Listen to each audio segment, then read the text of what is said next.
Alors ce cadrage, est-ce qu'il vous plaît? Bonjour à tous! Bienvenue sur Iris Factice, la chaîne qui te fait sentir bon. Aujourd'hui, nous partons en vacances! Et à cette merveilleuse occasion, je vous ai concocté un top 10 parfums mixtes à emporter avec vous. Donc ce genre de vidéo top, je l'ai construit vraiment comme une liste de propositions que je vous fais, exactement comme si j'étais une conseillère sur le terrain. Et donc voilà, l'idée c'est que vous restiez avec votre téléphone et la liste de parfums dans une parfumerie et que vous puissiez trouver lequel vous convient le mieux. Que vous soyez passionné, mordu ou novice, je vous invite à vous abonner à ma chaîne pour ne louper aucune de mes prochaines vidéos, donc que ce soit des top parfums ou des vidéos culture parfums.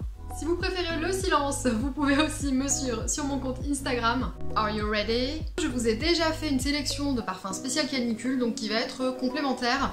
J'ai gardé la catégorie des Hespéridés pour cette vidéo, mais vous allez voir quand j'en ai rajouté deux autres différentes. Les Hespéridés, ça fait pas du tout doublon avec la précédente vidéo puisqu'il y en a des tonnes sur le marché, il y en a beaucoup. Je sais qu'il n'y a pas de règles en parfum et qu'on peut pas dire qu'on porte un certain type de parfum plutôt à une saison qu'une autre, mais bon, il y a quand même des tendances et ça, on peut pas l'ignorer.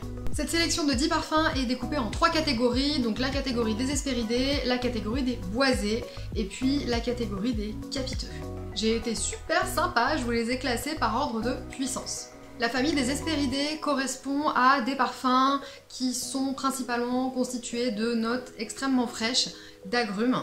Les Boisés, comme leur nom ne l'indique pas, n'est-ce pas, sont donc des parfums à base de notes boisées principalement.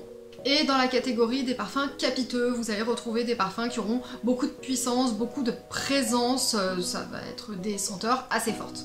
C'est parti! Dans la famille des Hespéridés, j'ai sélectionné pour vous en premier lieu l'eau de pamplemousse rose, donc de chez Hermès, qui est très célèbre. Vous retrouvez dans sa composition le pamplemousse, donc qui va apporter beaucoup de fraîcheur, beaucoup de peps, qui va être soutenu et légèrement contrebalancé par l'orange douce, donc qui va notamment annuler l'amertume de ce pamplemousse.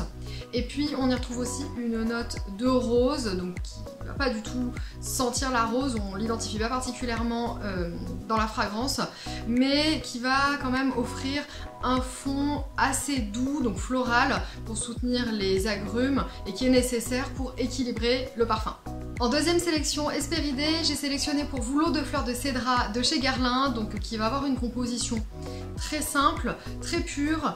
Vous y retrouvez un citron, donc qui est vraiment plus vrai que nature. Bergamote, bien évidemment, qui est très cher à Guerlain dans ses compositions. Et puis pour terminer, le cédra. Donc vous voyez que citron, bergamote, cédra, on est presque dans le solinote. C'est vrai que cette eau de fleur de cédra, elle est extrêmement plaisante à porter seule ou en superposition d'un autre parfum que vous souhaitez rafraîchir. C'est vraiment sa pureté qui va lui permettre d'être aussi versatile.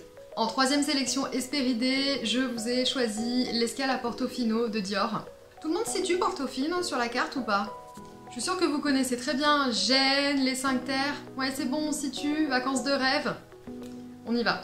Alors avec cette escale de Dior, on voyage vraiment parce qu'on va retrouver tout un tas de notes méditerranéennes dans sa composition, donc notamment le citron et la bergamote de Calabre, qui va être adouci par la fleur d'oranger et le petit grain de Sicile. Donc ça, c'est ce qui va vraiment donner beaucoup de douceur. Et puis en soutien aromatique, on va retrouver le cyprès de Méditerranée, donc qui va apporter une note fraîche verte à l'ensemble.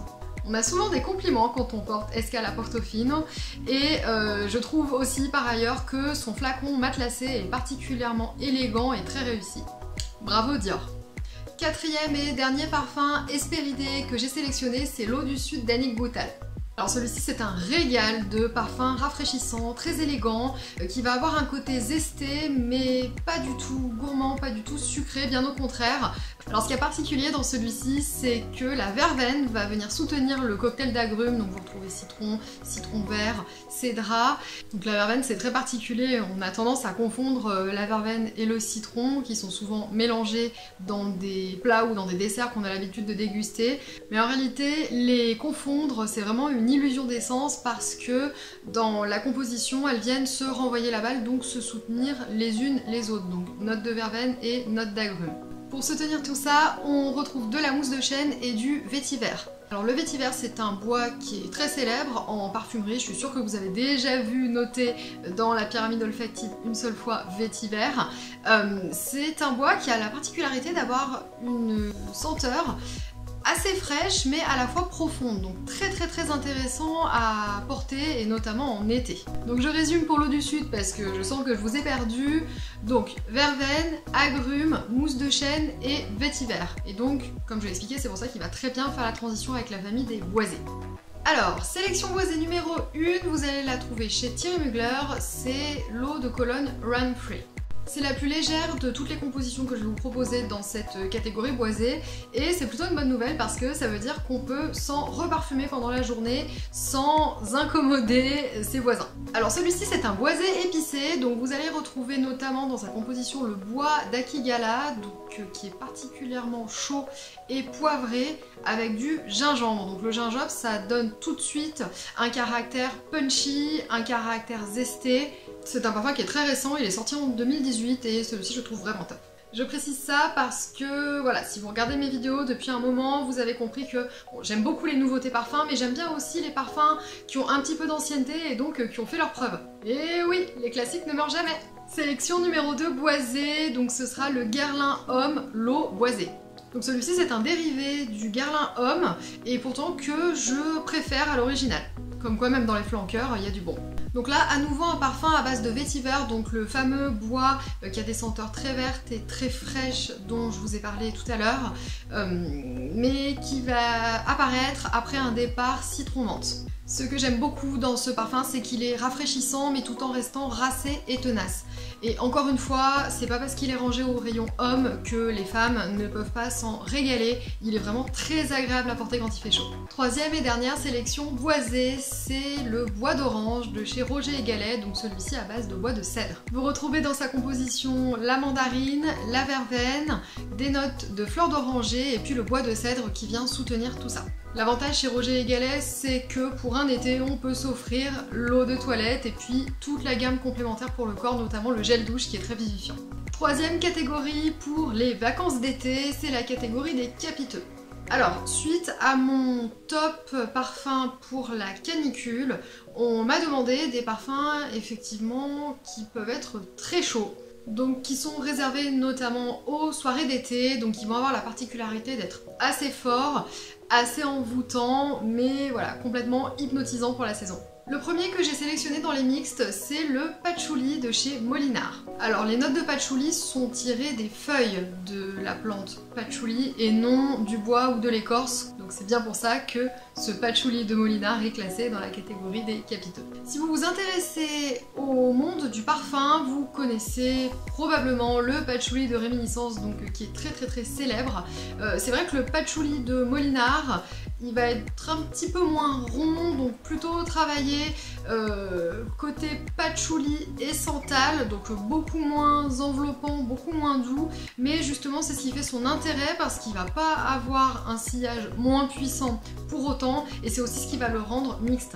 Alors attention avec ces parfums capiteux, hein, le patchouli de Molinard, on s'en fait pas plusieurs pulvérisations, hein. En général 2, 3, 4 devraient suffire pour la soirée. La maison Molinard, si vous ne connaissez pas, ce sont des parfums qui sont très accessibles puisqu'on les trouve chez Nocibé et également chez Une Heure pour Soi. Deuxième parfum capiteux que j'ai sélectionné pour vous, c'est le Chergui, donc de chez Serge Lutens. Alors là, ça rigole plus. Pour celles et ceux qui ne connaîtraient pas Chergui, donc je vous invite vraiment à aller le découvrir. Ça va être une sacrée rencontre. C'est un parfum très chaud, très sensuel, très oriental. Vraiment quand on porte Chergui, je peux vous dire qu'on vous remarque, on vous oublie pas d'ailleurs.